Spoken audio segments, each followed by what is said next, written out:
నమస్తే, welcome to national round up. జాతీయ వార్తాంశాల్ని జాతీయవాద దృక్పథంతో విశ్లేషించే చర్చా కార్యక్రమం నేషనల్ రౌండప్ 135వ ఎపిసోడ్తో మేము మీ ముందుకొచ్చాము. ఈ వారంలో జరిగిన జాతీయ వార్తాంశాలపై విశ్లేషించేందుకు సీనియర్ జర్నలిస్ట్ సురేష్ కొచ్చాట్ల గారు నేషనల్ స్టెప్ స్టూడియోలో ఉన్నారు. వారితో మాట్లాడదాం. నమస్కారం సార్. నమస్కారం సాయి గారు. సార్, ఈ వారం నేషనల్ రౌండప్ లోకి ఎంటర్ అయ్యే ముందు ఫస్ట్ అసలు కుంభమేళా గురించి మనం ఎంతసేపు మాట్లాడుకున్నా తక్కువే.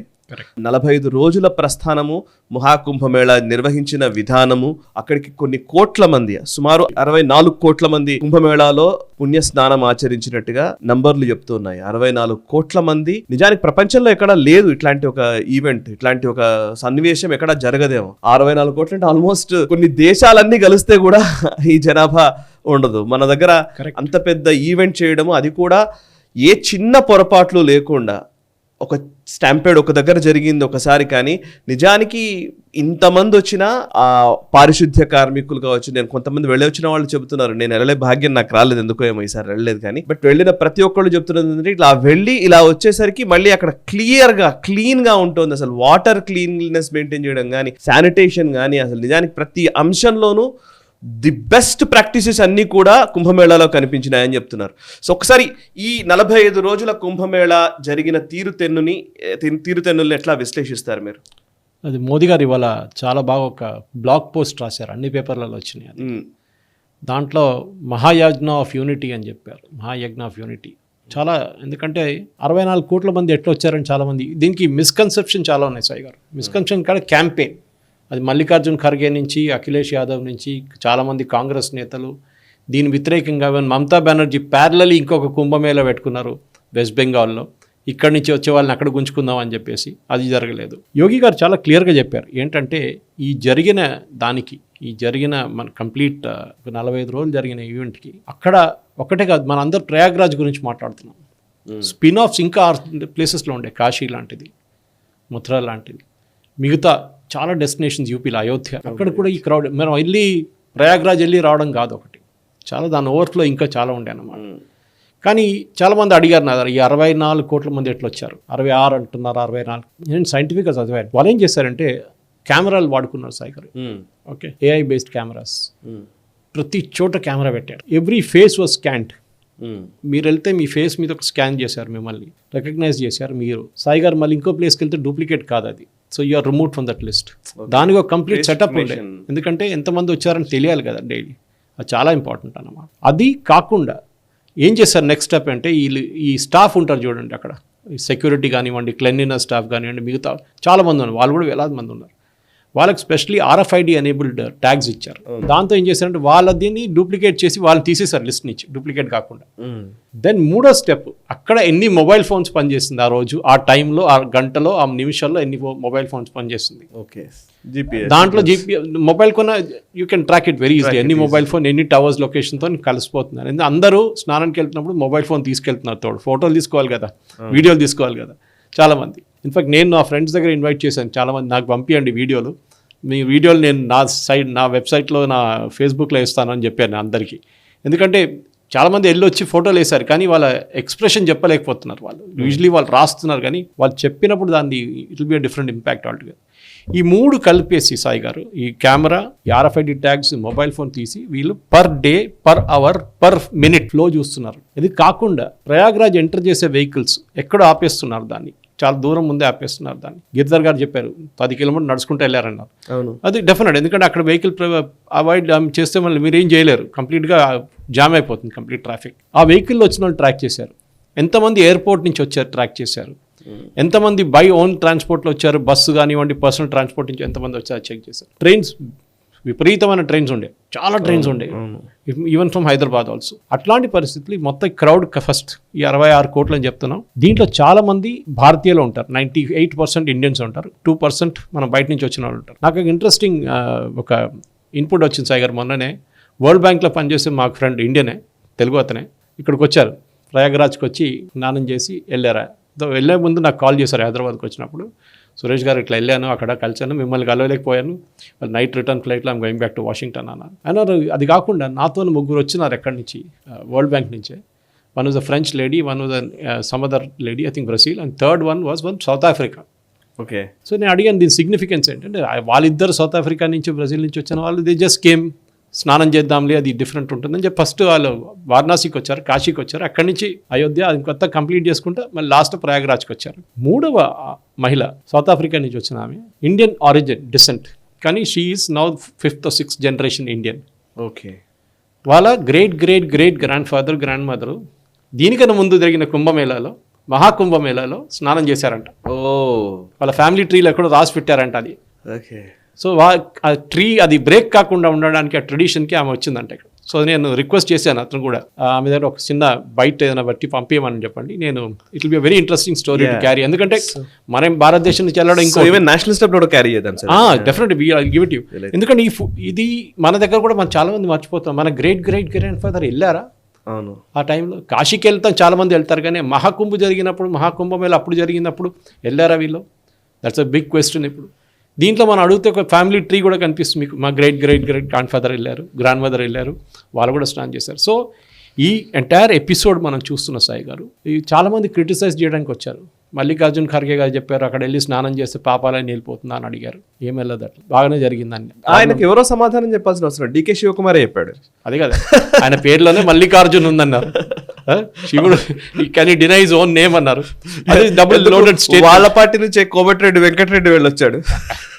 అందరూ అంతే కదా, నమ్మే వాళ్ళని ఎందుకు కేరళలో కమ్యూనిస్ట్ వాళ్ళు ఉన్నారు, వీళ్ళు దేవుడిని నమ్మరు అసలు.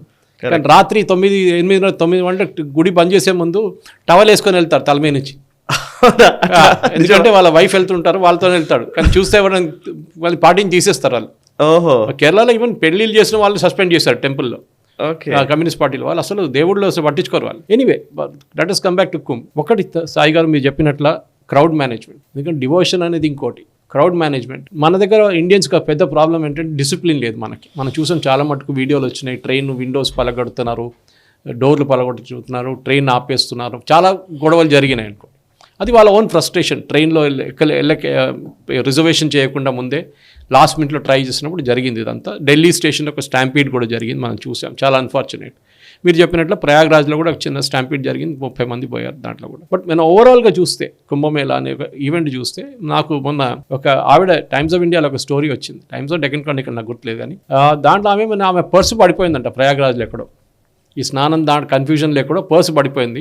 దాంట్లో ఆమె వాలెట్లో 6,000 రూపాయలు, అది కాకుండా మొత్తం డ్రైవింగ్ లైసెన్స్, మనకు అందరికి అదే ప్రాబ్లం కదా, ఆధార్ కార్డ్ నుంచి క్రెడిట్ కార్డ్, డెబిట్ కార్డ్ అన్నీ దాంట్లో ఉన్నాయంట. కానీ ఆమె వికారాబాద్ వస్తున్న ముందు, హైదరాబాద్కి రిటర్న్ వచ్చే ముందు ఆమె కాల్ వచ్చిందంట. ఆమె లైసెన్స్ వికారాబాద్ నుంచి తీసుకున్నారంట ఆమె ఒరిజినల్గా. ఆ వికారాబాద్ నుంచి ఒక ఏజెంట్, ఆర్టీ ఏజెంట్ ఫోన్ చేసి, అమ్మ మీ పర్స్ దొరికిందంట ప్రయాగ్రాజ్లో, ఒక ఆర్మీ ఆఫీసర్కి దొరికింది, అతను కొరియర్లో పంపిస్తున్నాడు, మీకు మీ అడ్రస్ కావాలని అడిగారంట.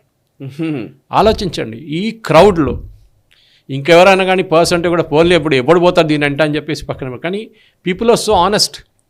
మీరు ఎప్పుడైనా విన్నారా అక్కడ దొంగతనం జరిగింది, అక్కడ రేప్ జరిగింది, మర్డర్ జరిగింది? ఏం సాయి గారు ఏ ఇన్సిడెంట్ లేదు అక్కడ. సో డెఫినెట్గా మనం ఓవరాల్గా చూస్తే ఇప్పుడు నిన్న కూడా I admire Yogi Adityanath ji. I mean really Guinness book of world records కానీ అన్నీ ఆటోమేటిక్ వచ్చేస్తుంది. కానీ యోగి గారు చేసిన మైక్రో మేనేజ్మెంట్ మెచ్చుకోవాలి సాయి గారు, టాప్ టు బాటమ్. మీరు ఇంకే దేశాన్ని చెప్పండి, 66 కోట్ల మంది 45 రోజులు హ్యాండిల్ చేయమని చెప్పండి. మనం శబరిమల చూస్తుంటాం సాయి గారు, ఎంత కన్ఫ్యూజన్ ఉంటుంది శబరిమలలో. పంపా దగ్గర ఉంటుంది, మీకు 1 కోటి మందిని తీసుకెళ్తే తెలిసిపోతుంది ఒక రోజులో. 45 రోజుల్లో 45 రోజుల్లో 64 కోట్ల మంది అంటే ఒక డే మోర్ దెన్ 1 crore వచ్చారు పర్ డే. ఆలోచించండి, ఆ క్రౌడ్ ఫ్లో కంటిన్యూస్గా మెయింటైన్ చేయడం, అది కూడా రెస్ట్రిక్టెడ్ ఏరియా. మీరు ఎక్కువ అక్కడెక్కడ 10 కిలోమీటర్లు వెళ్ళారు కదా, అదే త్రివేణి సంఘంలో చేయాలి మీరు స్నానం చేయాల్సింది. సో కంప్లీట్ మోదీ గారు చెప్పినట్లు ఇది ఒక ఇట్ షుడ్ అడ్మైర్, ఎందుకంటే దేవభక్తి దేశభక్తి రెండు వచ్చినాయి దీంట్లో అంటున్నారు, అది చాలా ఇంపార్టెంట్. ఇంకోటి దేవుళ్ళు కూడా దిగి వచ్చినట్టు ఉన్నారు, ఎందుకంటే అక్కడ మన చాలామంది నా ఫ్రెండ్స్ సాయి గారు మీరు కూడా వినుంటారు, వీళ్ళు అసలు గుడి కూడా వెళ్ళారు చాలామంది. కరెక్ట్. కానీ ప్రయాగ్రాజ్లో కనిపించారు నాకు చాలా మంది. నేను అడిగాను కూడా, ఏం బాబు నువ్వు అసలు నీకు భక్తి లేదు, ఏం లేదంటావు, దేవుడు లేదంటావు, నేను ఏదైనా మీటింగ్ పెడితే నేను రానంటావు. ఇప్పుడు నో, దట్ ఈస్ డిఫరెంట్. ఇక్కడ వెళ్ళి ఆ స్నానం చేస్తుంది వచ్చిన తర్వాత నాకు పాజిటివ్ వైబ్స్ ఇప్పుడు కూడా వస్తుంది అంటున్నాను. ఇది that is a different thing. ఎందుకు జరిగింది మనకు చాలామంది ఎక్స్ప్లెయిన్ చేయలేకపోతున్నది. నేను వెళ్ళలేకపోయాము అక్కడికి విత్ డిఫరెంట్ రీజన్స్. కానీ చాలామంది వెళ్ళిన వాళ్ళు ఏమంటున్నారంటే ఆ పాజిటివ్ వైబ్స్ అక్కడ వెళ్ళినప్పుడు ఈ 10 కిలోమీటర్లు నడుచుకుంటే వెళ్తే కూడా ప్రాబ్లం లేదంటున్నారు. మనం చెప్పాను కదా వరల్డ్ బ్యాంక్ ఆఫీస్లో అయినా లాస్ట్ 10 కిలోమీటర్లు నడుచుకుంటూ పోయాం, ప్రాబ్లం లేదు. చాలామంది బైక్లో వెళ్తున్నారు, బైక్లో డ్రాప్ చేస్తున్నారు, వాళ్ళకు ఒక ఈకో సిస్టమ్. 7,000 కోట్లు పెడితే సాయి గారు 2 లక్షల కోట్ల రెవెన్యూ వచ్చింది, డైరెక్ట్ అండ్ ఇండైరెక్ట్. ఆలోచించండి, 2 లక్షల కోట్ల revenue. So this is what it is. ఇప్పుడు ఇండియాకి ఎట్లా అయిపోయిందంటే, ఇప్పుడు దీన్ని క్రిటిసైజ్ చేయడానికి చాలామంది ఉన్నారు. బీబీసీ వాళ్ళు ఆల్రెడీ స్టార్ట్ చేశారు, నీళ్ళు క్వాలిటీ బాగాలేదు, పొల్యూషన్ ఉంది, సువేజ్ వస్తున్నాయి నీళ్ళల్లో అని చెప్పి పెద్ద పెద్ద హంగామా చేశారు. కేరళ నుంచి త్రివేంద్రం నుంచి ఫేమస్ గుడి ఉంది అక్కడ, త్రివేంద్రం గణపతి గుడి ఉంది ఒకటి, పడవంగడి గణపతి. అక్కడ వెళ్ళిన ప్రీస్టు అతను వెళ్ళారు, అక్కడికి వెళ్ళి ప్రయాగ్రాజ్కి వెళ్ళి ఛాలెంజ్ చేసేవారు, నీళ్ళు తాగమన్నారు కదా, నీళ్ళు తాగుతామని చెప్పి తాగారు అక్కడి నుంచి. ఆయనకి ఏం కాలేదు ఇప్పుడు దాకా. సో మీకు సరే అంతమంది స్నానం చేసినప్పుడు definitely there will be a problem ఉంటుంది, అది లేదని చెప్పి. కానీ it's running water, it is not a pond, అది ఒక లేక్ కాదు, అది రన్నింగ్ వాటర్లో మీకు అంత ఉండదు, కాలుష్యం ఉండదు. అది కాకుండా మీరు చూసారు, పొల్యూషన్ నామ్స్ సర్టిఫై చేయడానికి 2 సంవత్సరాల ముందు నుంచే వీళ్ళు ఇన్లెట్ అన్ని టేప్ చేసేసి సువేజ్ ట్రీట్మెంట్ ప్లాంట్ సెటప్ చేశారు అక్కడ. సో చాలా మట్టుకు ద ఎంటైర్ ఒక కేస్ స్టడీ సాయి గారు, మ్యాసివ్ కేస్ స్టడీ, కరెక్ట్, చిన్నదేం చిన్నదేం కాదు, పెద్ద కేస్ స్టడీ ఇది. అండ్ డెఫినెట్గా మీరు చెప్పినట్ల దీనికి యోగి ఆదిత్యనాథ్ గారిని మెచ్చుకోవాలి, మోదీ గారిని మెచ్చుకోవాలి. ఐ థింక్ అన్ని government department right down to the last person, cleanliness, garbage maintain చేసి వీళ్ళందరినీ మెచ్చుకోవాలి. ఇప్పుడు ఇదంతా అయిపోయిన తర్వాత డెఫినెట్లీ వీళ్ళందరికీ, నేను చూశాను విందు పెట్టారు, యోగి ఆదిత్యనాథ్ గారు కలిసి భోజనం చేశారు నిన్న. It's a great move. I think ప్రధానమంత్రి గారు కూడా కొన్ని రోజుల తర్వాత మేబీ విల్ గో దేర్, వీళ్ళందరినీ కలిసి థ్యాంక్స్ చెప్పాల్సింది. ఎందుకంటే డబ్బులు ఇచ్చేవరైనా పనిచేస్తారు సాయిగా, దాంట్లో పెద్ద పనేం లేదు. కానీ అక్కడ ఆ క్రౌడ్ నడిమిట్లో మీకు కోపం రాకుండా, అది కాకుండా అకామిడేషన్ హ్యాండిల్ చేసిన చాలా మంది అంటున్నారు సాత్విక్ ఫుడ్ ఇచ్చారంట అక్కడ. ఈ రాష్ట్ర సాత్విక్ ఫుడ్ ఎక్కడ నాయన అని అడిగారు, అది కూడా ప్రొవైడ్ చేశారంట. కొంతమంది అయితే చెప్తున్నారు, నాకు చాలా మంది చెప్పారు ఎయిర్పోర్ట్ నుంచి ఇక్కడ రావడానికి మీకు 4 గంటల సేపు 5 గంటల సేపు పడుతుందని చెప్పేసి. మా ఫ్రెండ్స్ 3 వెళ్ళారు, వాళ్ళు అంటున్నారు లేదు మేము గంటలు వచ్చేసాం అంతే. ఎట్లా వచ్చింది మాకు కూడా తెలియదు, ఎవడో ఎత్తుకెళ్ళి అట్లా ఉన్నది అనమాట. నడుచుకుంటూ వెళ్ళడం, ఎవడో వచ్చి బైక్ అన్నాడు, బైక్ కూడా ఎక్కిన, బైక్లో ఎక్కిపోయారంట. నో దేవస్, ఎవరికి క్లాస్ డిఫరెన్సియేషన్ లేకుండా నేను మర్సిడెస్లో వెళ్తాను, అదేం లేదు, BMW నేను వెళ్తాను, అందరూ సమానం అయిపోయారు. అక్కడ వచ్చినప్పుడు అందరూ సమానం అయిపోయారు. సరే మీరు వెళ్ళిన తర్వాత మీరు ఫ్లైట్లో వచ్చి ఉంటారు, లేకుంటే ఏసీ కోచ్లో వచ్చి ఉంటారు ట్రైన్లో, ఆర్ అకామిడేషన్ మీద కొంచెం 5 స్టార్ టైప్ అకామిడేషన్ ఉందేమో. కానీ ఇది ఎంటైర్ సిస్టమ్. అక్కడ ఫస్ట్ ఒక దుర్ఘటన జరిగింది, మీకు గుర్తుండు సాయి గారు, ఫైర్ యాక్సిడెంట్ జరిగింది. ఆ ఫైర్ డిపార్ట్మెంట్ వాళ్ళతో నేను చూసాను, అనలైజ్ చేసినప్పుడు వాళ్ళు ఏమంటున్నారు, మా CCTV కెమెరాలో ఫైర్ డిటెక్షన్ సిస్టమ్ కూడా చూపిస్తుంది ఇమీడియట్గా, ఎక్కడ ఫైర్ ఉంటే దాని ఇంటెన్సిటీ ఎంత అని కూడా చూపిస్తుంది. లెవెల్ ఆఫ్ ఇంటెన్సిటీ ఉంటుంది ఫైర్లో ఎప్పుడు. అన్ని ఫైర్లు సీరియస్ ఫైర్స్ కావాలన్నమాట. కానీ ఆ రోజు కూడా వాళ్ళు హ్యాండిల్ చేస్తారు. ఇన్ని లక్షలాది సిలిండర్లు వాడారు సాయి గారు అక్కడ, గ్యాస్ సిలిండర్లు. ఎక్కడన్నా మీరు ఈ ఇన్సిడెంట్ కాకుండా ఇంకెక్కడన్నా విన్నారా మీరు, యాక్సిడెంట్ జరిగింది ఈజీగా?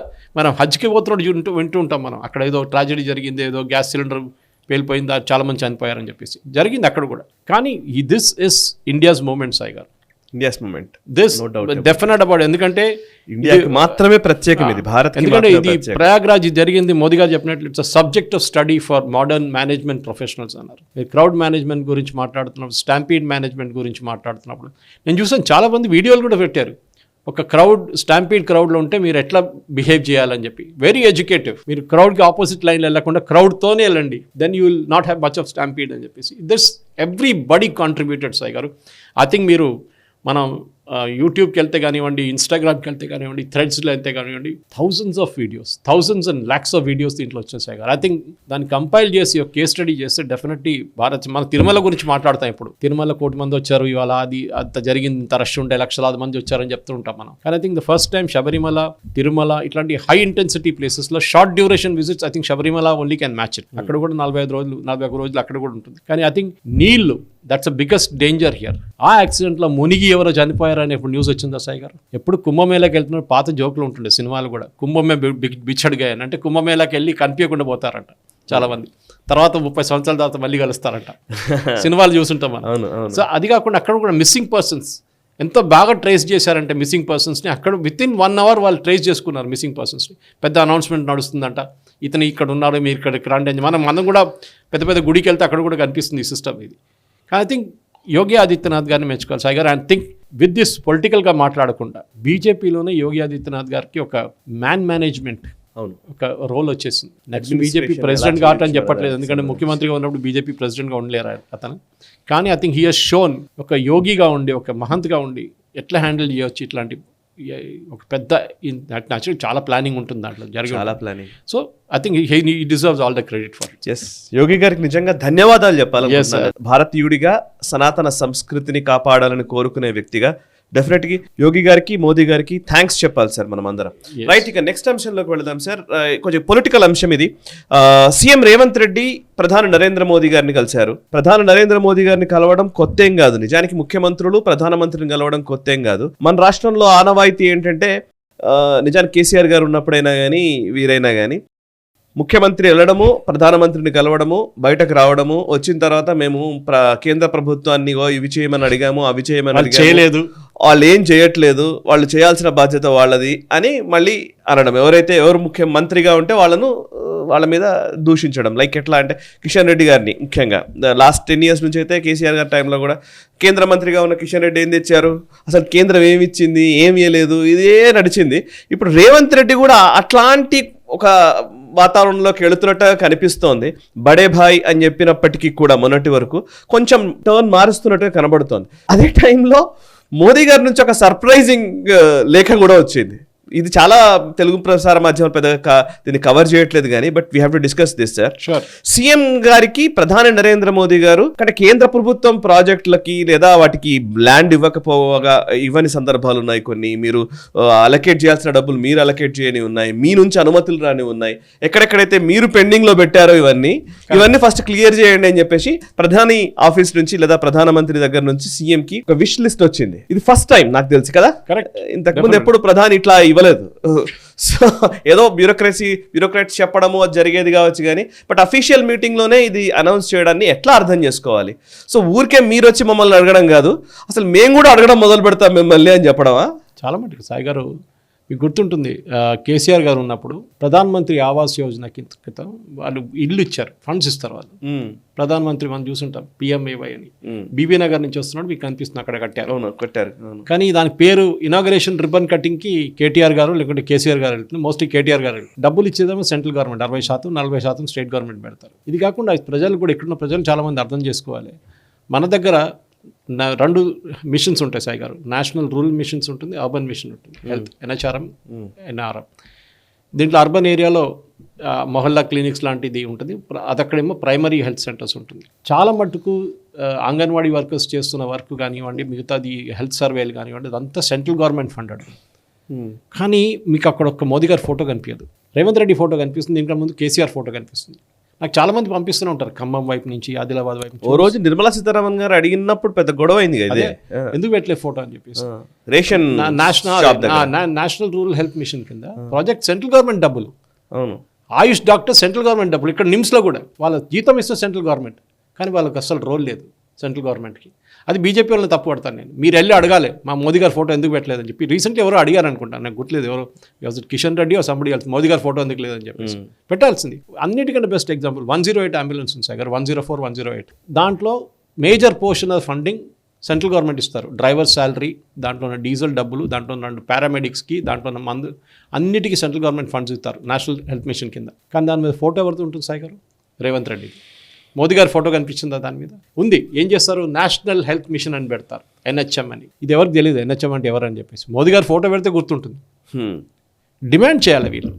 The central government should demand. దానికోసం మీరు చూస్తుంటారు చాలా మంది స్టేట్ గవర్నమెంట్స్కి, ఇంక్లూడింగ్ కేరళ, వాళ్ళకి ఫండ్స్ ఎందుకు ఇవ్వట్లేదంటే వాళ్ళ పేరు మార్చాలంట, ప్రధాన మంత్రి అని ఉండకూడదంట. కానీ రాజీవ్ గాంధీ పేరు మీద, ఇందిరాగాంధీ గారి పేరు మీద, మహాత్మా గాంధీ పేరు మీద అన్ని నడుస్తున్నాయి స్కీమ్లు. అది ప్రాబ్లం లేదు వీళ్ళకి. కానీ ప్రధాన మంత్రి అని చెప్పకూడదంట. మోదీ గారు పేరు పెట్టారా? పెట్టలేదు కదా. ప్రధాన మంత్రి ఆవాస్ యోజన, ప్రధాన మంత్రి ఇంకేదో స్కీమ్. ఇది ప్రాబ్లం. ఇంకోటి best example is not even that. మన మిషన్ భగీరథ అని చెప్పి హరీష్ రావు గారు, కేటీఆర్ గారు పెద్ద మాట్లాడినారు. అప్పుడు సెంట్రల్ గవర్నమెంట్ ఫండ్స్ ఆఫర్ చేశారు సాయి గారు.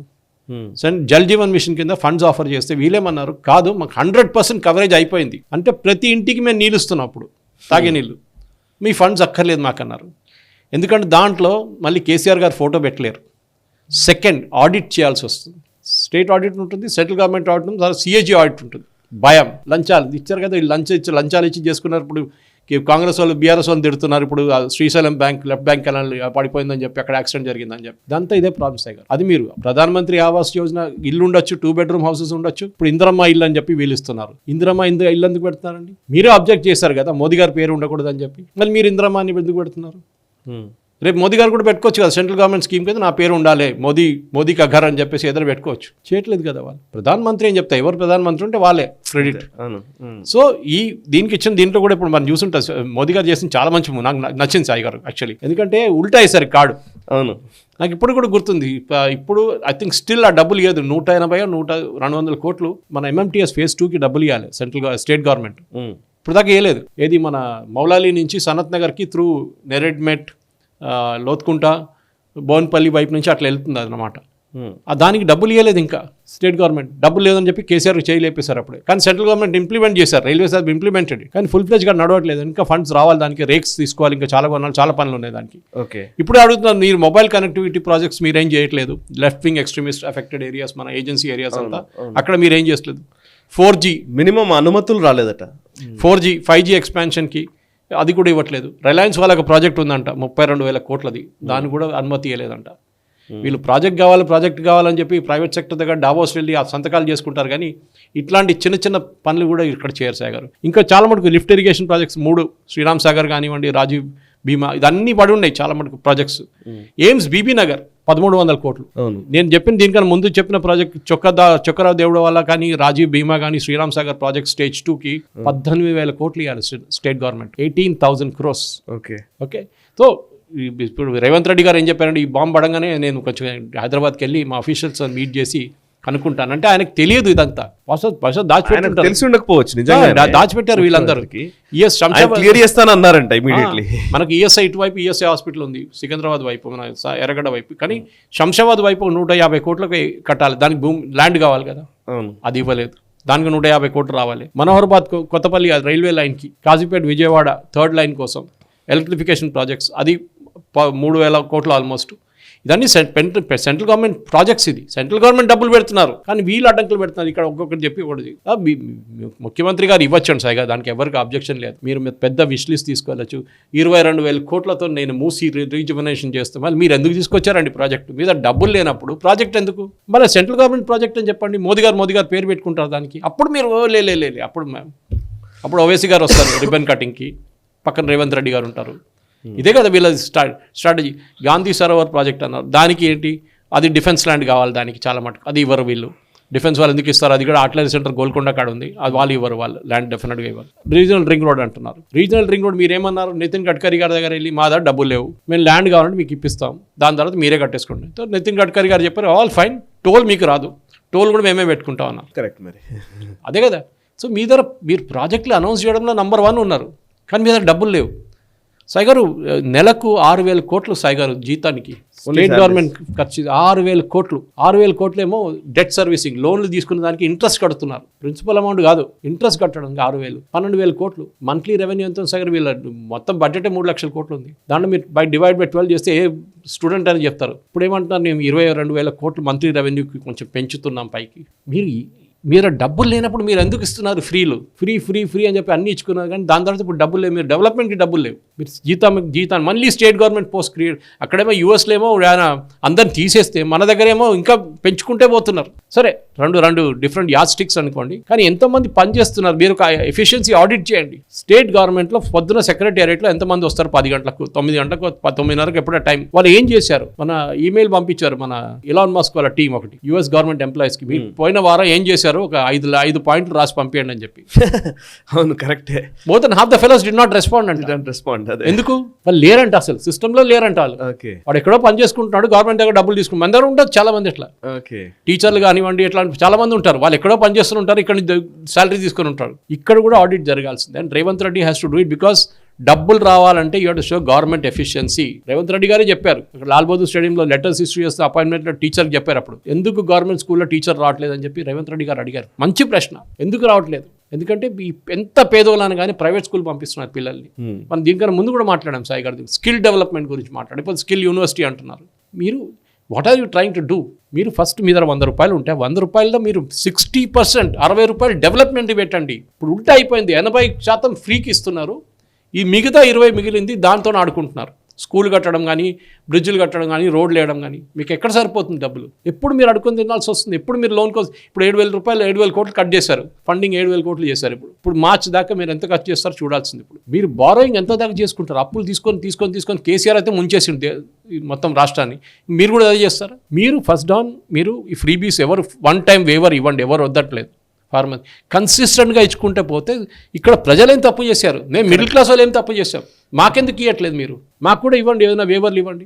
మీరు రేపటి నుంచి ప్రాపర్టీ ట్యాక్స్ కట్టొద్దని చెప్పండి. చిన్న అమౌంట్ 2,000 రూపాయలు 3,000 రూపాయలు ప్రాపర్టీ ట్యాక్స్, అంత పెద్ద అడగట్లేదు. అది కాకుండా మిగతా ఉన్నాయి చాలా మటు. మీరు అన్నింటిలో గుంజుకుంటారు డబ్బులు.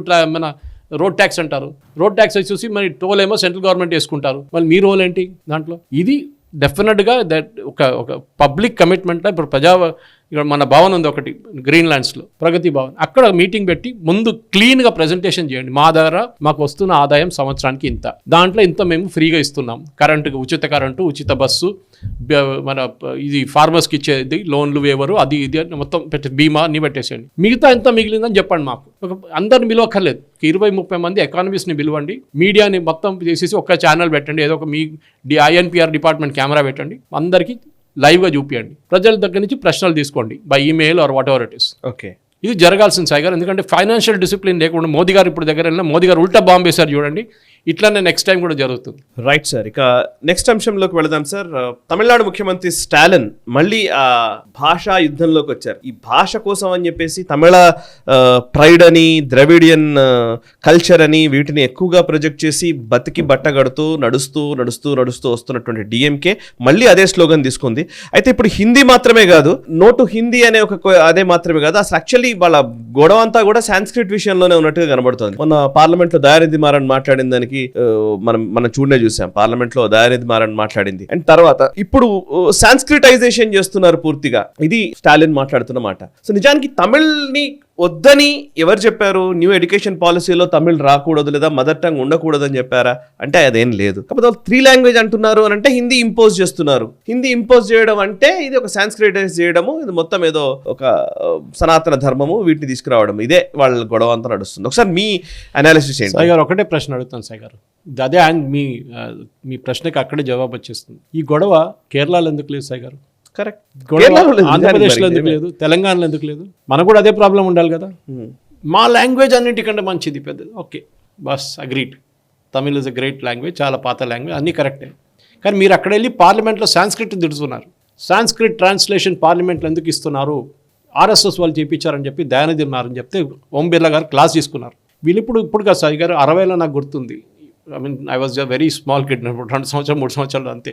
దాని తర్వాత 70s 80sలో కూడా చూసాం. ఈ రైల్వే స్టేషన్లో హిందీ భాషలో ఉన్న అక్షరాలు మొత్తం తీసేశారు వీళ్ళు. వీళ్ళ దగ్గర నుంచి వచ్చే 90% మంది వర్కర్స్ కేరళ కానీ, తమిళనాడు కానీ, ఈవెన్ కర్ణాటక, ఈవెన్ మా తెలంగాణలో కూడా వచ్చేది నార్త్ ఇండియా నుంచి. వాళ్ళకు మీరు ఆ హిందీ బోర్డు తీస్తే వాళ్ళు ఎక్కడ దిగుతారండి? ఏ స్టేషన్లో దిగుతారు? వాళ్ళు స్టేషన్ మిస్ అయిపోతుంది, వాళ్ళకి మీకే ప్రాబ్లం కదా. నిజానికి మాట్లాడితే తమిళనాడు టైంలోనే పొట్టి శ్రీరాములు గారు ఎందుకు చనిపోయారు? తెలుగు వాళ్ళని తరిమేశారు. కరెక్ట్, తెలుగు వాళ్ళని తరిమేశారు మద్రాస్ ప్రెసిడెన్సీలో. ఆ తర్వాత కాలంలో ఇప్పుడు కావేరీ కోసం ఎవరితో కొట్లాడుతున్నారు? కర్ణాటకతో అక్కడ గొడవ. ఈవెన్ పెరియార్ డ్యామ్ గురించి కూడా, అక్కడ ముళ్ళై పెరియార్ డ్యామ్, అదేంటి సార్, కేరళతో గొడవ. అక్కడ కేరళతోటి పడదు, ఇటు కర్ణాటకతో పడదు, ఇటు తెలుగు వాళ్ళతో కూడా పడదు. సో మళ్ళీ ప్లస్ వీళ్ళందరూ కలిసి మళ్ళీ సౌత్ ఇండియాకి అన్యాయం జరుగుతుంది అంటారు. మనకు ప్రాబ్లం లేదు సార్ గారు, సౌత్ ఇండియా అంటే వాళ్ళు పెట్టుకోవచ్చు, మన we have no problem in Telangana. మనం ఇక్కడ బాగానే మాట్లాడుకుంటాం, మన ఇక్కడ దక్షిణి మాట్లాడతాం, తెలుగు మాట్లాడుకుంటాం. ఇప్పుడు నేను తెలుగు మాట్లాడుతున్నా, ఐఎమ్ ఫ్రమ్ కేరళ. 3 లాంగ్వేజ్ పాలసీలు కూడా ఏం చెప్తున్నారు NEPలో 2020లో ఇస్ ఒకటి ఇంగ్లీష్, ఒకటి మీ లోకల్ లాంగ్వేజ్, మూడోదేమో you take any language. Hindi అని చెప్పట్లేదు, ఎన్నో లాంగ్వేజ్. ఇప్పుడు చూడండి ఇంటర్నేషనల్ స్కూల్స్లో హైదరాబాద్లో, ఎందుకు ఇంటర్నేషనల్ చాలా మటుకు ఈవెన్ కొంచెం మంచి స్టేచర్ ఉన్న స్కూల్స్లో కూడా స్పానిష్ నేర్పిస్తారు, ఫ్రెంచ్ నేర్పిస్తారు.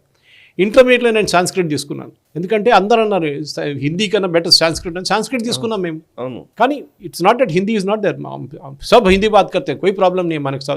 ఇదే తమిళనాడు నుంచి వచ్చిన వాళ్ళు ఢిల్లీకి వెళ్ళినప్పుడు బాగా మాట్లాడతారు కదా, ప్రాబ్లం లేదు. వీళ్ళకి ఏంటంటే ఓట్ల కోసం అక్కడున్న ప్రజల్ని భయపడిపించి, ఇది మన ఓవైసీ గారు ఓల్డ్ సిటీలో చేస్తారు.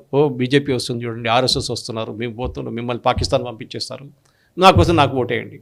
ఇదే ఈ లాంగ్వేజ్ షామనిజం మీకు ఏం వస్తుంది సాయి గారు? మీరు నేర్చుకుంటే మీ ప్రాబ్లం ఏంటి? ఇప్పుడు నేను I'm all for mother tongue Sai గారు, కరెక్ట్. English local language. ఇప్పుడు ఇక్కడ తెలంగాణలో ఉందనుకోండి సాయి గారు, ఇక్కడ కూడా అదే కదా, ఇక్కడ NEP నడుస్తుంది, ఎవరికేం ప్రాబ్లం లేదు.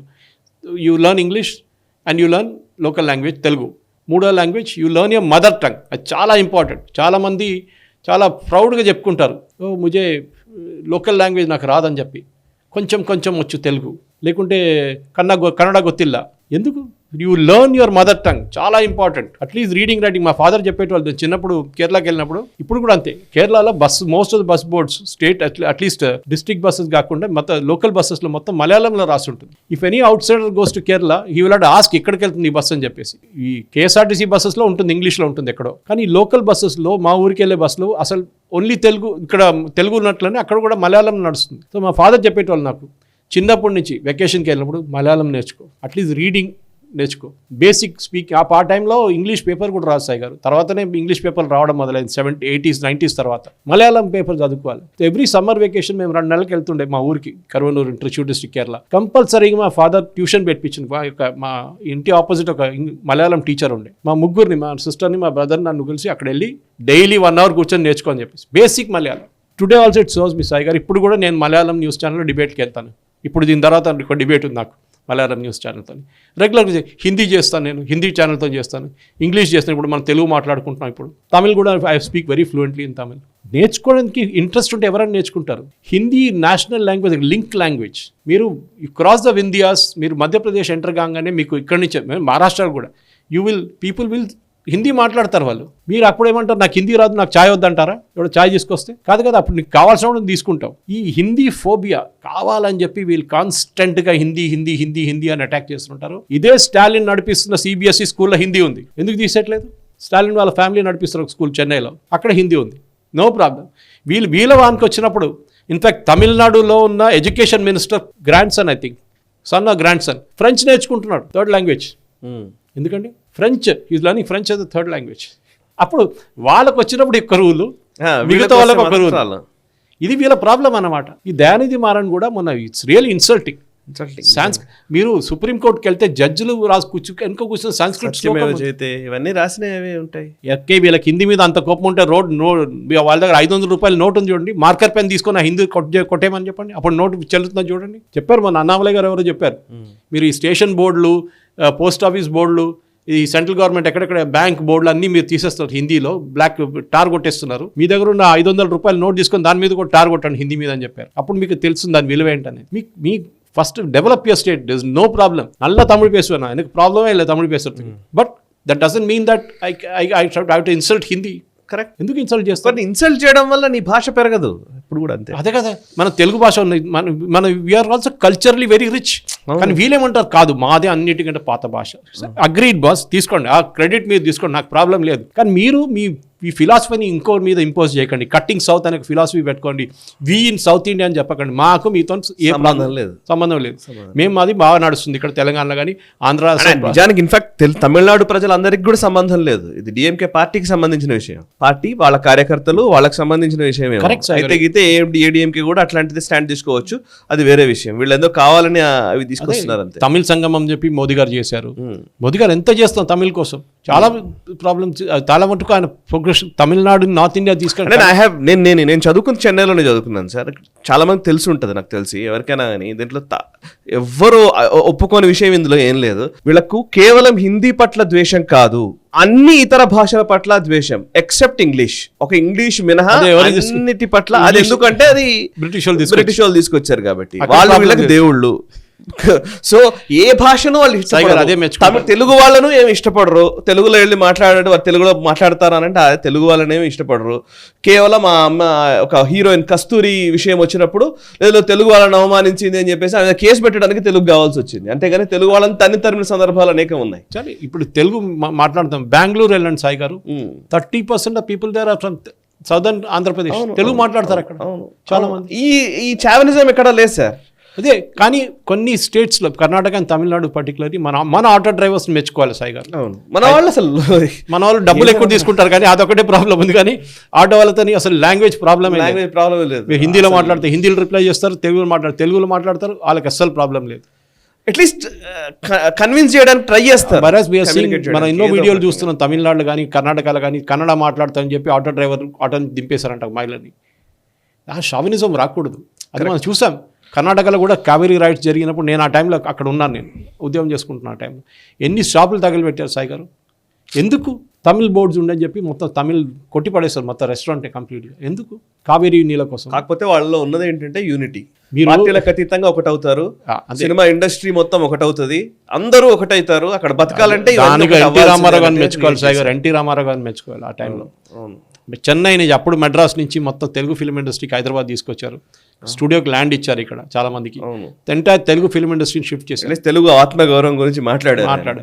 ఇది దాట్ ఈస్ రియల్ నేర్చుకోవాలి. అది మీరు హిందీ హిందీ హిందీ హిందీ అని చెప్పి మీ అది నాకు అర్థం కాదు. వీళ్ళ సైకే కూడా కరెక్ట్ తిట్టేటోళ్ళు చాలా మంది వస్తారు. ఇది మాత్రమే ఇప్పుడు ఇంకొక ఇష్యూ కూడా తీసుకొచ్చారు సార్. ఇప్పుడు వీళ్ళు అనేది ఏంటంటే, ఈవెన్ స్టాలిన్ మాట్లాడుతున్నది, నిన్న ఒక వీడియో రిలీజ్ చేశారు, అందులో మనం 2 యుద్ధాలు చేయాలి.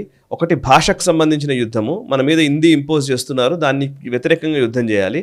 రెండో యుద్ధం ఏమో మన స్థానాలు డీలిమిటేషన్ పేరిట మన స్థానాల్ని తగ్గిస్తబోతున్నారు అండ్ నార్త్ ఇండియాలోని స్థానాల్ని పెంచుకోబోతున్నారు. సో డీలిమిటేషన్ వ్యతిరేకంగా కూడా పోరాడాలని నిన్న స్టాలిన్ ఇచ్చారు. సేమ్ అదే లైన్ లో ఇప్పుడు కర్ణాటక సీఎం సిద్ధరామయ్య కూడా అట్లాగే మాట్లాడుతున్నాడు. పాపులేషన్ ఫిగర్స్ ని బేస్ చేసుకుని మాట్లాడడము.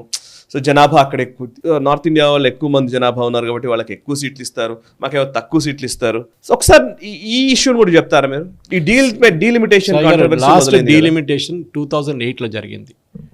దాని నడుమిట్లో SC/STస్కి అక్కడిక్కడ కాన్స్టిట్యున్సీలు మార్చారు. డీలిమిటేషన్ అంటే బేసిక్లీ ఏం చూస్తారు, ఒక అసెంబ్లీ సెగ్మెంట్ కానివ్వండి, ఒక లోక్సభ సెగ్మెంట్కి మినిమం ఇంతమంది ఓటర్లు ఉండాలి, మాక్సిమం ఇంతమంది ఓటర్లు ఉండొచ్చు. మన దగ్గర ఎగ్జాంపుల్ తీసుకుందాం సాయి గారు, మల్కాజిగిరి లోక్సభ సీట్ తీసుకుందాం. నేను దాంట్లో వస్తాను, నా ఇల్లు అల్వాల్ ఉంది కదా, మల్కాజిగిరి కింద వస్తాను. నేను ఈట్ల రాజేంద్ర గారు కూడా చెప్పాను ఒకసారి, మీకు సంవత్సరం ఇస్తే కూడా మీరు క్యాంపెయిన్ చేయలేరని చెప్పేసి. ఎండ్ టు ఎండ్ బోడుపల్లి నుంచి కుక్కట్పల్లి దాకా ఉంది.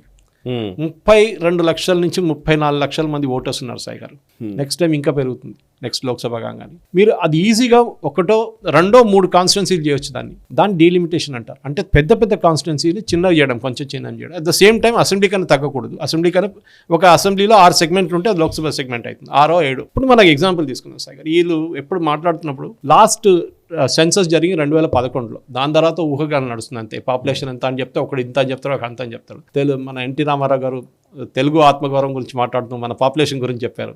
అప్పుడు 3 కోట్ల 4 కోట్లు 6 కోట్లు అన్నారు. 6 కోట్ల ఆంధ్రులు. ఇప్పుడు 6 కోట్లు పోయి అంటే తెలుగు స్టేట్స్ 2 కలిపితే అప్పుడు కదా ఉమ్మడి ఆంధ్రప్రదేశ్. సో దాని నుంచి 2 కోట్లు ఇంకా ఎక్కువ పెట్టుకుందాం, 8 కోట్లను పెట్టుకుందాం. దాంట్లో ఓటింగ్ పాపులేషన్ ఒక 30% తగ్గించాల్సి వస్తుంది. Only 18 and above. మిగతా పిల్లలు ఉంటారు, బిలో మైనర్స్ ఉంటారు. నేను ఒక బేసిక్ 2011 సెన్సస్ తీసుకొని చూస్తే మన టోటల్ పాపులేషన్లో తెలంగాణ, ఆంధ్ర, కర్ణాటక, కేరళ, తమిళనాడు అండ్ పుదుచ్చేరి కలిపితే మనకు ఒక ఓటింగ్ పాపులేషన్ అప్రాక్సిమేట్లీ అక్కడిక్కడ కొంతమంది వచ్చి మన దగ్గర కామెంట్ కూడా చేయొచ్చు. ఇప్పుడు అప్రాక్సిమేట్లీ 18 to 20 crores ఉంటుంది. Okay, 18 to 20 crores. ఓకే, అంటే చాలా హై ఫిగర్ తీసుకుంటున్నాను నేను. అదే టైంలో ఉత్తరప్రదేశ్లో ఆ టైంలో పాపులేషన్ ఒక అప్రాక్సిమేట్లీ సేమ్ ఉండే. ఉత్తరప్రదేశ్ పాపులేషన్ ఇప్పుడేమో 25 కోట్లు అయింది, డెఫినెట్గా పెరిగింది. ఉత్తరప్రదేశ్ అనేది ఒక 6 యూరోపియన్ రాష్ట్రాలు కలిపితే ఒక ఉత్తరప్రదేశ్ అవుతుంది అనమాట. ఉత్తరాఖండ్ వెళ్ళిన తర్వాత కూడా Uttar Pradesh is still the biggest state. మీరు చెప్పినట్టు ఒకసారి చెప్పారు మీరు, ఉత్తరప్రదేశ్లో 3 ముక్కలు చేయాలని చెప్పి. కరెక్ట్, అది బుందేల్ఖండ్ కానివ్వండి మిగతా చేయాల్సిందే. ఎందుకంటే administratively it is nightmare, చాలా కష్టం హ్యాండిల్ చేయడం. అండ్ డిఫరెంట్ రీజియన్స్ ఉన్నాయి, అదే అంట. సో హ్యాండిల్ చేయడం చాలా ప్రాబ్లమాటిక్. వాళ్ళ డైలెక్ట్స్ వేరు. స్టాలిన్ అన్నారు ఏదో మిగతా భోజ్పురి చంపేశారు వీళ్ళు లాంగ్వేజ్. ఏం భోజ్పురి సినిమాలు ఈవెన్ హిందీ సినిమా కన్నా పాపులర్. చాలా రీజన్స్ ఉన్నాయి అక్కడ. అంటే ఇక్కడ తెలుగులో ఎన్ని లాంగ్వేజ్ పోయింది సాయి గారు? చాలా లాంగ్వేజ్ పోయినాయి కదా తెలుగులో కూడా. కరెక్ట్, తెలుగు లాంగ్వేజ్ రాగానే చాలా మటుకు డైలెక్ట్స్ పోయినాయి. ఇక్కడ తుళు పోయినాయి, కర్ణాటకలో కొంకణి, ఇదన్నీ వాళ్ళు మీరు దాన్ని పక్కన పెట్టేశారని. కానీ దట్స్ నాట్ అ పాయింట్. అది point of debate is simple. నేను క్యాల్కులేషన్ చెప్తాను సాయి గారు. ఆంధ్రప్రదేశ్, తెలంగాణ కలిపితే 42 సీట్లు లోక్సభ, కర్ణాటక 28, కేరళ 20, తమిళనాడు 39, పాండిచ్చేరి 1, అన్ని కలిపితే 130 సీట్లు. You can correct me if I'm wrong. 130 సీట్లు. అప్పుడున్న పాపులేషన్ 2011 తమిళనాడు 5 స్టేట్స్ కలిపి ఆంధ్రప్రదేశ్, తెలంగాణ, కర్ణాటక, కేరళ, తమిళనాడు, పుదుచ్చేరి 1 సీట్, అది ఒక లోక్సభ సీటే ఉంది. ఇవన్నీ కలిపిన తర్వాత 130 సీట్లు వస్తున్నాయి. మన పాపులేషన్ అంటే మనం 2011 కాకుండా 2020 తీసుకుందాం. అప్రాక్సిమేట్లీ ఒక 18 crores వస్తుంది, 18 కోట్లు వస్తుంది. అదే టైంలో ఉత్తరప్రదేశ్ పాపులేషన్ మన అదే క్యాల్కులేషన్లు పెట్టుకుంటే 25 కోట్లని వాళ్ళు చెప్తున్నారు. ఇప్పుడు మనం 2020కి వెళ్తే ఒక 25 కాకుండా 23 పెట్టుకుందాం. దాంట్లో అడల్ట్ పాపులేషన్ తీసుకుంటే ఒక 17 to 18 crores వస్తారు. వాళ్ళు ఏమంటున్నారు, సో మన 20 కోట్లు వేసుకుందాం, 56% అంటున్నారు. Uttar Pradesh is saying as per Uttar Pradesh state data 56% only ఉన్నారు మా దగ్గర అడల్ట్ పాపులేషన్. టోటల్ పాపులేషన్ 56 ఉన్నారంట. అంటే 25 కోట్లు ఉంటే కూడా దాంట్లో 14 కోట్లు వస్తున్నారు. కానీ మనం కొంచెం ఎక్కువనే తీసుకుందాం, 18 కోట్లు, 2 మ్యాచ్ అయిపోతుంది కదా. మనకున్నది 130 సీట్లు. ఇదే పాపులేషన్ కి ఉత్తరప్రదేశ్కి ఉన్నది 80 సీట్లు. ఎవరికి తక్కువ ఉంది సాయి గారు? ఇప్పుడు పాపులేషన్ కాదు మాట్లాడేది మనం, ఇన్ బిట్వీన్ 2011 వరకు నడుస్తుంది ఇదే కదా, 2011 to 2024 వరకు సీట్లు ఇవే కదా, అంతే. అట్లా 80 సీట్లు ఉత్తరప్రదేశ్ తక్కువే కదా, అప్పుడు వాళ్ళకి ఎక్కువ సీట్లు ఉండాలి కదా. సో డీలిమిటేషన్లో ఒక కమిషన్ సెటప్ చేస్తారు. ఈ డీలిమిటేషన్ యాక్చువల్లీ జరగాలండే ముందే, కానీ 2008 నుంచి దీనికి పోస్ట్పోన్ చేసుకుంటే పోతున్నారు. ఇది ఎందుకంటే సక్సెసివ్ గవర్నమెంట్, వాజ్పేయి గారి గవర్నమెంట్ కానివ్వండి, తర్వాత వచ్చిన గవర్నమెంట్ మన్మోహన్ సింగ్, వీళ్ళందరూ ఇప్పుడు ఎందుకంటే పొలిటికల్ హాట్ పొటాటో. ఒకటి మన దగ్గర లోక్సభలో కూర్చోవడం కానీ సీట్లు లేకుండే మన దగ్గర. కొత్త లోక్సభ పెట్టినప్పుడు 800 సీట్లు పెట్టారు మోదీ గారు. అప్పుడే వీళ్ళందరూ 800 పెట్టారు కదా మోదీ గారు, 800 సీట్లు ఉండాలి అప్పుడు. అది కరెక్ట్. చాలా పాపులేషన్ ఎక్కువైంది చాలా స్టేట్స్. నార్త్ ఇండియాలో population has been a failure, దాంట్లో డౌట్ లేదు. కానీ ఏ రిలీజియన్ అని చెప్పి మాట్లాడితే ఒకసారి మాట్లాడదాం మనం ఇప్పుడు. అప్పుడు వీళ్ళు కాంగ్రెస్ వాళ్ళు బంద్ చేసేస్తారు వాళ్ళ డైలాగ్లన్నీ. ఇక్కడ ఉన్న స్టాలిన్ కూడా క్లోజ్ చేసేస్తాడు చాప్టర్. ఏ రిలీజియన్, హిందువుల పాపులేషన్ ఎంత పెరిగింది పర్సంటేజ్ వైజ్, ముస్లిం పాపులేషన్ ఎంత పెరిగింది, ఇది రెండే కదా. క్రిస్టియన్ పాపులేషన్ అంతా ఇక్కడ, క్రిస్టియన్ పాపులేషన్ పెరిగినా క్రిస్టియన్ క్లెయిమ్ చేసుకోరు. అదే అది హిందూ దాంట్లో చాలా లెక్కలు బెనిఫిట్స్ కోసం రకరకాల ఇష్యూస్. సో 130 సీట్లు, 18 కోట్లు సౌత్ ఇండియా, 80 కోట్లు 20 కోట్లు ఉన్న వాళ్ళకి 80 సీట్లే ఉన్నాయి. వాళ్ళకి కూడా 100 సీట్లు మినిమం 120 కావాలి కదా సాయి గారు. This is before delimitation. ఇప్పుడు ఇచ్చినప్పుడు మీ సీట్లు తగ్గట్లేదు. మల్కాజిగిరి 3 అవుతుంది, లేకుంటే 2 అయితే కావచ్చు మినిమం. సికింద్రాబాద్ 2 కావచ్చు. ఇక్కడ కూడా పెరుగుతుంది. ఇప్పుడు మీకున్న తెలంగాణలోని సీట్లు పెరుగుతుంది. అప్పుడు అదే చెప్పారు అమిత్ షా గారు కూడా మన క్లియర్గా కోయంబత్తూరు వచ్చినప్పుడు, ఎవరిది ఏ సీటు పోవట్లేదు, సీట్లు పెరుగుతాయి మీ దాన్ని, కానీ మీ సీట్లు పర్సంటేజ్ వైజ్ తక్కువ ఉంటుంది. ఓకే, మీది సపోజ్ ఆంధ్ర తెలంగాణ కలిపి 40 ఉంటే మేబీ 46 కావచ్చు. అదే టైంలో యూపీలో మీరు తక్కువ ఇచ్చారు స్టార్టింగ్ నుంచి. సో 80 నుంచి వాళ్ళు 120కి వెళ్ళొచ్చు. Because their population has gone up and they're such a huge state. అవును, ఆలోచించండి, మొత్తం సౌత్ ఇండియా ఈక్వల్ ఒక ఉత్తరప్రదేశ్, అంత పాపులేషన్ ఉంది వాళ్ళ దగ్గర. సో డెఫినెట్గా ఉత్తరప్రదేశ్ కానివ్వండి, బీహార్ కానివ్వండి, వీళ్ళు they have failed in the population, దాంట్లో డౌట్ లేదు. కానీ వాళ్ళు పనిష్ ఎందుకు చేయడం దానికి? మీరు ఒక లోక్సభ కాన్స్టిట్యూషన్ 40 లక్షల మంది పెట్టుకుని నడిపిస్తారా? నడిపిలేరు. మీరు ఎంపీ గలవని కూడా ఆలోచన కాదు. ఇంకొక పాయింట్ ఏంటంటే, వై దిస్ ఆర్గ్యుమెంట్? ఇప్పుడు అసలు ఎందుకు ఈ ఆర్గ్యుమెంట్ చేస్తున్నారు? వాళ్ళ సరే సీట్లు ఎక్కువ ఉంటే ప్రయోజనాలు ఎక్కువ ఉంటాయా? భయం ఏంటంటే నార్త్ ఇండియాలో సీట్ వస్తే బీజేపీ గెలుస్తారు కదా, మేము గెలవం కదా. అది కదా అసలు. ఇప్పుడు ఈ రాష్ట్రానికి జరిగే అన్యాయం ఏం లేదు, అధికారము మార్పిడి లేకపోతే పొలిటికల్ ఈక్వేషన్స్ లో తేడా గానీ, అంతే కదా.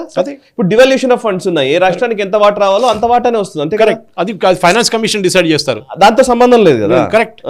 ఇది ప్రాబ్లం. పొలిటికల్ గా ఇది ఇబ్బంది అవుతుంది ఆ పార్టీలకు అనేది వీళ్ళ గొడవ. ఎవరు రాహుల్ గాంధీ ఎందుకు అబ్జెక్ట్ చేయట్లేదు? డీలిమిటేషన్ రాహుల్ గాంధీ అబ్జెక్ట్ చేయాలి కదా, చేయట్లేదు. ఎందుకంటే ఆయనకు తెలుసు సమాజ్వాదీ కాంగ్రెస్ చేస్తోంది, సిద్ధరామయ్య చేస్తున్నాడు నా సౌత్ లో, అది వాళ్ళ కన్వీనియన్స్. నేషనల్ లెవెల్లో మాట్లాడలేదు. ఓకే, బీహార్ ఎలక్షన్ రాబోతుంది, వీళ్ళు గొడవ చేస్తారు బీహార్ లో కూడా. వీళ్ళకి ఎక్కడైతుంది? బీజేపీ వాళ్ళు చెప్తారు, చూడండి మిమ్మల్ని తిడుతారు, అసలు తిడతారు. డబ్బు మేము 100 రూపాయలు ఇస్తే మాకు అసలు 10 పైసలు వస్తున్నాయి, వాపసు 20 పైసలు వస్తున్నాయి, ఏదో చెప్తారు అకౌంట్లు. రోడ్లు ఎవరు వేస్తున్నారు, నేషనల్ హైవేస్ ఎవరు వేస్తున్నారు, ఆర్మీ ఎవరు చూసుకుంటున్నారు, మన డిఫెన్స్ ఎవరు చూసుకుంటున్నారు, మిగతా సెంట్రల్ గవర్నమెంట్ స్కీమ్స్ ఎవరు చూసుకుంటున్నారు, దానికేం క్యాల్కులేషన్ లేదనమాట.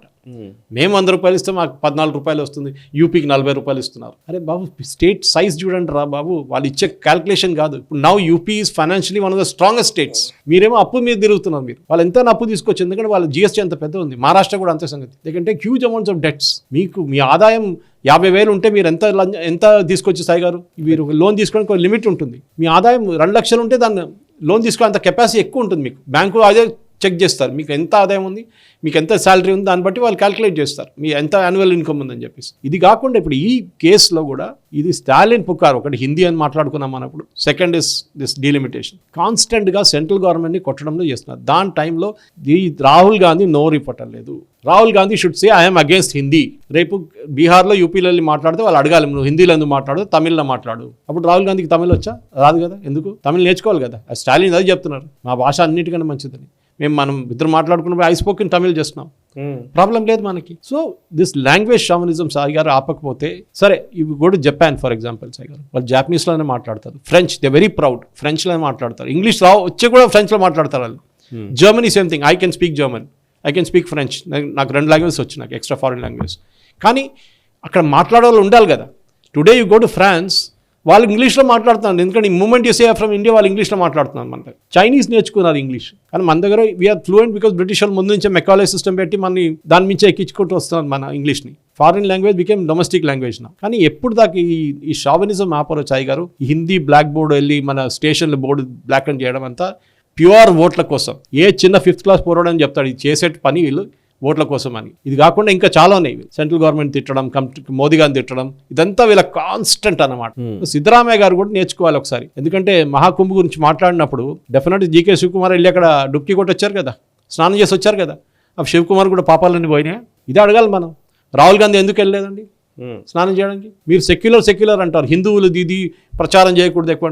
మీరు ఇఫ్తార్కి వెళ్తారు కదా, ఇప్పుడు రంజాన్ మొదలవుతుంది, ఇఫ్తార్కి వెళ్తారు కదా, ఇఫ్తార్కి దానికి సెక్యులరిజం ప్రాబ్లం లేదా? అక్కడ ఓట్లు పోతాయి, మన దగ్గర వచ్చిన ఓట్లు పోతాయి. దసరా సెలబ్రేషన్ మీకు ఎప్పుడైనా ఓవేసీ కనిపించిందా సాయి గారు? సార్ మీరు చాలా సింపుల్ గా ఇఫ్తార్కి వెళ్ళకపోతే ఓట్లు రావు, అదే కుంభమేళాకి వెళ్ళినా కూడా ఓట్లు రావు. ఎట్లయినా కదా 60 కోట్లు ఎవరికి రావు అంటే వాళ్ళవి రావు కదా. భారత ఓటింగ్ పాపులేషన్ 100 crores సాయి గారు, 100 కోట్లు లేటెస్ట్ ఎలక్షన్ కమిషన్ ఫిగర్స్ ప్రకారం. 60 కోట్ల మంది వచ్చారంటున్నారు. 62లో 2 కోట్లు ఫారినర్స్ అని పెట్టుకుందాం, ఇక్కడ పిల్లలు అని పెట్టుకుంటారు. 60 కోట్ల మంది వచ్చారు. ఇండియాలో యావరేజ్ ఓటింగ్ 60% నుంచి 70%. అంటే మీ ఎంటైర్ ఓటింగ్ పాపులేషన్ వచ్చారు, మనం మనలాంటి కొంతమంది మిగిలిపోయారు అంతే. ఆలోచించండి, వాళ్ళు రేపు మిమ్మల్ని వాళ్ళని తిట్టారు, మీరు అక్కడ ఎల్లోని తిట్టారు, మీరు వాడు ఓటేస్తున్నాడు మర్చిపోతాడు మిమ్మల్ని? గుర్తుపెట్టుకుంటారు ఖర్గే గారిని, గుర్తుపెట్టుకుంటారు అఖిలేష్ యాదవ్ని. ఇదే అఖిలేష్ యాదవ్ అక్కడ వెళ్ళి స్నానం చేశారు కదా వితౌట్ ఎనీ ప్రాబ్లం. వీళ్ళు చెప్పేది ఒకటి చేసేది ఒకటి సాయి గారు, ఇది వాళ్ళ ప్రాబ్లం. మనం ఇక నెక్స్ట్ అంశము వన్ నేషన్ వన్ ఎలక్షన్ కి సంబంధించినటువంటి అంశం సార్. ఇది యాక్చువల్లీ వక్ఫ్ బిల్ హడావిడిలో అందరూ దీన్ని కొంచెం మర్చిపోయినారు, దీని గురించి పెద్దగా పట్టించుకోలేదు. కానీ బట్ లీగల్ ఎక్స్పర్ట్స్ ఇప్పుడు ఈ అంశానికి సంబంధించి జేపీసీ జాయింట్ పార్లమెంటరీ కమిటీకి వేశారు కాబట్టి one nation one election bill, దీనికి లీగల్ ఎక్స్పర్ట్స్ ఒపీనియన్ కూడా వచ్చింది. సో వాళ్ళు ఇది అసలు యాక్చువల్లీ కాన్స్టిట్యూషన్ కి సంబంధించి ముఖ్యంగా రాజ్యాంగ మౌలిక సూత్రాలకు విరుద్ధంగా ఈ ఏకకాల ఎన్నికలు అనేది తీసుకొచ్చారు అనేది అందరూ అంటున్నారు అని ఆరోపణలు చేస్తూ వచ్చారు. బట్ అదేం దాంతో సంబంధం లేదు, రాజ్యాంగ విలువలకు విఘాతం కలిగించేదేం కాదు అనేది లీగల్ ఎక్స్పర్ట్స్ ఒపీనియన్ గా తెలుస్తుంది. ఇంకా అనేక అభిప్రాయాలు కూడా వాళ్ళు చెప్పారు. ప్లీజ్ ఏమేం ఎక్స్ప్లెయిన్ చేయాలి? చాలా మంచి, I think this should been telecast live.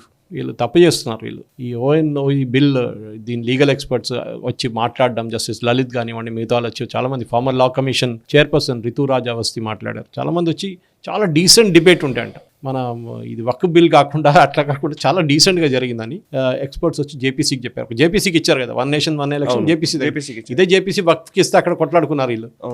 దీంట్లో ఇన్ఫాక్ట్ సాయి గారు ఈవెన్ కాంగ్రెస్ వాళ్ళు కూడా వచ్చి కొంచెం మంది ఎక్స్ కాంగ్రెస్ మెన్ వచ్చి మాట్లాడారు అనమాట. ఫర్ ఎగ్జాంపుల్ ఈఎం సుదర్శన్ అన్న అచ్చియప్ప అని చెప్పి senior advocate and former Congress MP, he also came and said it's very good, చేయాల్సిందని చెప్పి. కొన్ని అడ్డంకులు ఉంటాయి దానికి, కొన్ని అసెంబ్లీ సెషన్స్ తగ్గించాలి వస్తుంది, 5 సంవత్సరాలు కాకుండా 3 సంవత్సరాలు తగ్గించాలి, కొన్ని 5 అయినా దాన్ని పెట్టేసి ప్రెసిడెంట్స్ రూల్ పెట్టాల్సి వచ్చేదాకా అన్నీ ఉంటుంది. ఎక్కడో ఒక ప్లేస్లో క్లీన్ స్టార్ట్ చేయాల్సింది సాయి గారు. కానీ ఈ వన్ నేషన్ వన్ ఎలక్షన్ అనేది డెఫినెట్గా ఇప్పుడు ప్రియాంక గాంధీ చెప్తారు, మీరు డెమోక్రసీ చనిపోయింది, డెమోక్రసీని చంపేస్తున్నారు, డెమోక్రసీని నరికేస్తున్నారు అని చెప్పి చాలా మంది వాళ్ళ గ్రాండ్ మదర్ ఏం చేశారో అందరికి తెలుసు, ఎమర్జెన్సీతో అప్పుడు మాట్లాడరు డెమోక్రసీ గురించి. So one nation one election అనే కాన్సెప్ట్ మన ఈ వక్ మీరు చెప్పినట్లు వక్ బిల్ హంగామాలో మర్చిపోయాం. But it is going to be the major change Sai గారు. నెక్స్ట్ 10 సంవత్సరాల్లో భారతదేశంలో అన్నిటికంటే పెద్ద చేంజ్ రాబోతుంది one nation one election. Congress వాళ్ళు ఎందుకు భయపడుతున్నారంటే మనం చూసాం, ఒకవైపు మోదీ గారు ఫోటో, అంటే ఫోటో కాదు సింబల్ బీజేపీది, లోక్సభ ఎలక్షన్, ఇటువైపు అసెంబ్లీ ఎలక్షన్ జరిగినప్పుడు ఒకటే బటన్ ప్రెస్ చేస్తారు యూజువల్లీ 2 ప్లేస్లలో. అదొక సైకలాజికల్ థింగ్ అనమాట. కానీ మనం చూసాం, ఆంధ్ర వైపు చూసాం, తెలంగాణలో కూడా చూసాం. తెలంగాణలో ఇప్పుడు సైమల్టేనియస్ లేదనుకోండి, కానీ ఆంధ్ర వైపు జరిగినప్పుడు కూడా చూసాం, అదే జరిగింది. ఇక్కడ వేసిన ఓట్లు అక్కడ పడ్డది అనమాట, సేమ్ థింగ్. సో ఇది వీళ్ళకి భయం, కాంగ్రెస్ వాళ్ళకి. సమాజ్వాదీ పార్టీ కూడా ఇదే భయం, లాలూ ప్రసాద్ యాదవ్ కూడా ఇదే భయం. మోదీ గారు చూసి ఇక్కడ బీజేపీ సింబల్ క్లిక్ చేస్తారు, ఇక్కడ సింబల్ క్లిక్ చేస్తారు. కానీ అది కాదు, ఖర్చులు ఎంతమంది వేలాది మంది మనం దీనికోసం పెడతాం, పోల్ ఏజెంట్స్ లాగా సెక్యూరిటీ ఫోర్సెస్ని మూవ్ చేయాల్సి వస్తుంది. పెద్ద లాజిస్టికల్ నైట్ మేర్ సాయి గారు.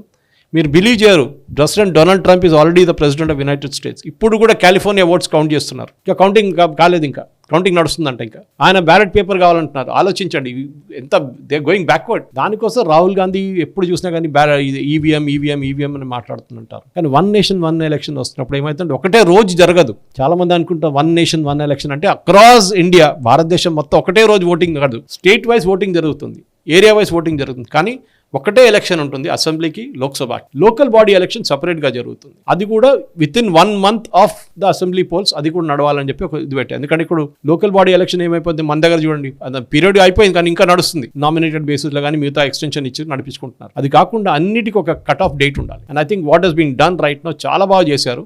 ఈ డిస్కషన్ చాలా మంచిగా ఉంది కానీ మన ప్రేక్షకులు చాలా మందికి తెలియదు కూడా. కానీ నా ఒక అభ్యంతరం ఏంటంటే వీళ్ళు ఎందుకు టెలికాస్ట్ చేయట్లేదు, ఇది టెలికాస్ట్ చేయాలి జేపీసీ నుంచి. దీంట్లో ఏం ఎవరు మాట్లాడినా తెలిసిపోతుంది చాలా క్లియర్గా ఏం మాట్లాడారని చెప్పేసి. పార్లమెంట్ కదా Sai after all, they should definitely. ఎందుకంటే ఇప్పుడు ఇంకా ఉన్నాయి, ఇంకా 3 మీటింగ్లో 4 మీటింగ్లు ఉన్నాయి జేపీసీది. ఇంకా డిస్కషన్ చాలా మటుకు వస్తుంది. కానీ వీళ్ళందరూ ఎక్స్పర్ట్స్ని పిలుస్తున్నారు, లీగల్ ఎక్స్పర్ట్స్ని పిలుస్తున్నారు, ఎలక్షన్ ఎక్స్పర్ట్స్ని పిలుస్తున్నారు, అడుగుతున్నారు జేపీసీ మెంబర్స్, ఎంపీస్ కదా అందరు, రాజ్యసభ లోక్సభ ఎంపీస్ అనమాట. సో డెఫినెట్గా they will be one good result. Waqf bill కాగానే మోదీ గారు 2029కి వచ్చేదాకా I think 1 nation 1 election bill will get passed. So sir చివరిగా ఒక బీజేపీ ఫాసిస్ట్ మోదీ అని చెప్పేసి మొదటి నుంచి ప్రచారం చేస్తున్నటువంటి ప్రతిపక్షాలు, అందులోనూ వామపక్షాలు, లెఫ్ట్ పార్టీలు ఎప్పుడు మాట్లాడుతూ ఉంటాయి. ఫాసిస్ట్ అనే మాటని ఉపయోగించేది ఎక్కువ వీళ్ళే యాక్చువల్లీ కదా. సో వీళ్ళు వాళ్ళ రెజల్యూషన్స్లో, వాళ్ళ సమావేశాల్లో బీజేపీ ఫాసిస్ట్ ఏం కాదు అని చెప్పి వాళ్ళు తీర్మానాలు చేసుకుంటూ ఉన్నారు. సో ఏం జరిగింది వీళ్ళలో, అసలు వచ్చిన మార్పు ఏంటి, వాళ్ళు ఏం చెప్తున్నారు? ఒకవైపు ఏమో ఫాసిస్ట్ అని ప్రచారం చేసిన వ్యక్తులు మళ్ళీ ఇప్పుడు ఫాసిస్ట్ ఏం కాదు అనడాన్ని ఎట్లా చూడాలి? ఎందుకంటే ఇది సీతారాం యేచూరి కబాల్కి లేకపోతే ఇటు ప్రకాష్ కారత్ వర్గానికి మధ్య తేడానా? అవునండి, అంతేనా? ఎందుకంటే ఇప్పుడు పెద్ద డిబేట్ కేరళ, ఇక్కడ మన లోకల్ ఛానల్స్ కేరళలో లాస్ట్ యాక్చువల్లీ నేను ఎక్కడ చదవలేదు, మీరు చెప్తే నేను అడుగుతున్నాను. వారం నుంచి నడుస్తుంది కేరళలో. సడన్ గా సిపిఎంకి ఏమైందని చెప్పి కాంగ్రెస్ వాళ్ళు ఏమంటున్నారు, వచ్చే ఎలక్షన్ లో బీజేపీ సపోర్ట్ కావాలని చెప్పి వీళ్ళు బీజేపీని మస్కా కొడుతున్నారు వీళ్ళు అని చెప్పేసి, బీజేపీ సపోర్ట్ కావాలని ఇది చాలా విడ్డూరంగా ఉంది. చాలా క్లియర్ గా ఏం చెప్పారంటే BJP RSS Hindutva corporate authoritarian regime which displays neo-fascist characteristics is not a fascist state. So fascism అనేది fascism అనేది ఏంటని చూడాలి సార్ గారు ఫస్ట్. అది ఎందుకంటే జార్జ్ సోరోస్ గ్యాంగ్ నుంచి వస్తుంది. మన Meloni gave a very good speech, అది మన నేషనలిస్ట్ డబ్బులు ప్రేక్షకులు కొట్టాలి. నేను నా ఛానల్లో పెట్టుకున్నాను, మాట్లాడాం. మెలోనీ 4-5 పేర్లు తీసుకున్నారు. ఒకటి బుష్ హర్సెల్ఫ్, ట్రంప్, మన అర్జెంటీనియన్ ప్రెసిడెంట్, ఇలా పేర్లు తీసుకున్నారు, 5-6 పేర్లు తీసుకున్నారు రైట్ వింగ్ ఇప్పుడు ఎలక్ట్ అయిన వాళ్ళది.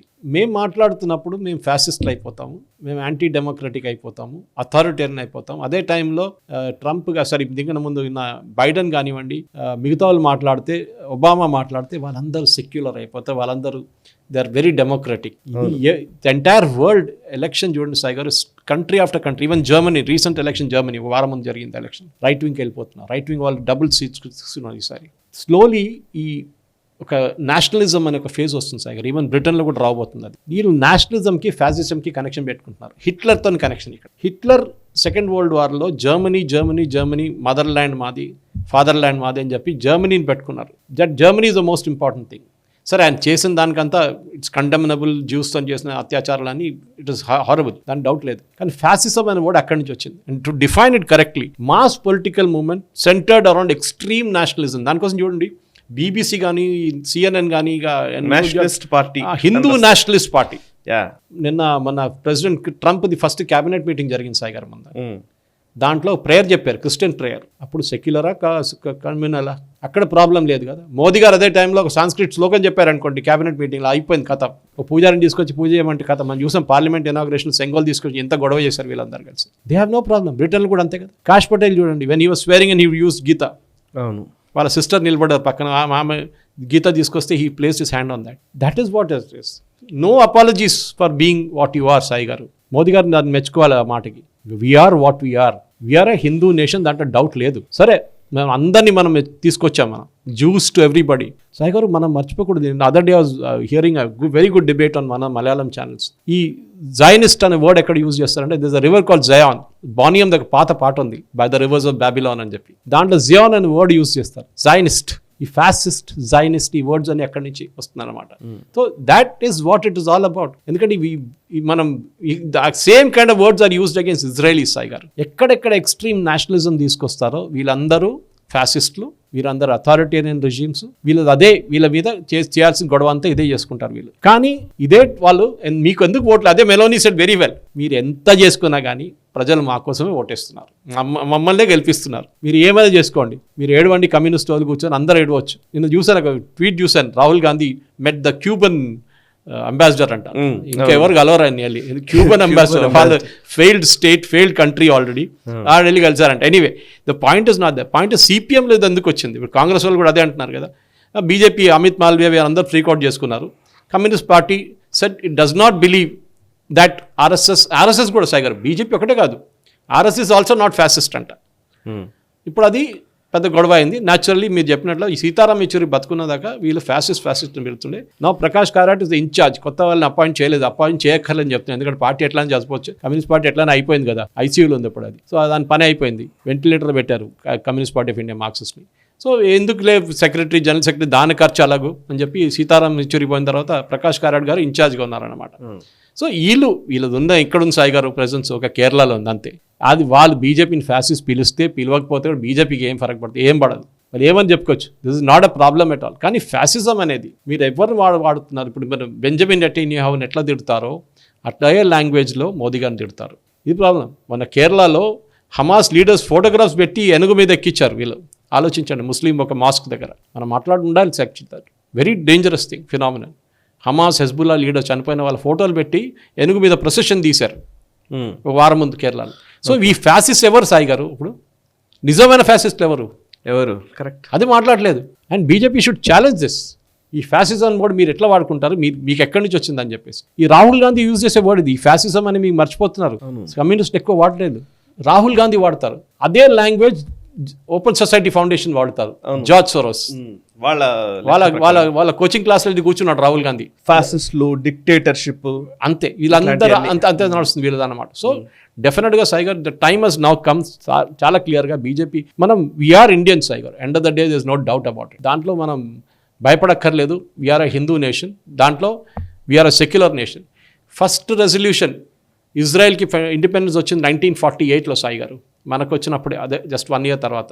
What is the first resolution, వాళ్ళ క్నెసెట్, వాళ్ళ పార్లమెంట్ పాస్ చేసిన ఫస్ట్ రెజల్యూషన్ తెలుసా Sai garu? They thank the people of India for housing the Jews when they were in trouble. ఒక్కటే రాష్ట్రం తీసుకున్నారు వాళ్ళని, జ్యూస్ని. They came to Cranganore airport which is very close to my house, ఇప్పుడు దాన్ని కొడుంగలూరు అంటారు. అక్కడి నుంచి వాళ్ళు కొడుంగలూరులో సినగాగ్ సెటప్ చేశారు, కొచ్చిన్కి వెళ్ళారు, కొచ్చిన్లో జ్యూ టౌన్ ఉంది, మీరు వెళ్తే మీరు కూడా it's less like Israel being in Israel now. So first resolution was that. మనం ఫ్యాసిస్టా సాయి గారు? నాకు అర్థం కాదు. మీరు అన్నట్టుగా ఫాసిజం అనే మాటని ఎవరికి ఎప్పుడు వాడాలి ఏంటి అనేది ఒక పద్ధతి ప్రకారం వాళ్ళు చేస్తున్న పని. వాళ్ళకు కొంతమందికే అది వర్కౌట్. మీరు ఎందుకన్నట్టు జార్జియా మెలోనీ స్పీచ్ మీరు కోట్ చేశారు, మేము కూడా గ్లోబల్ రౌండప్లో మాట్లాడాం యాక్చువల్లీ.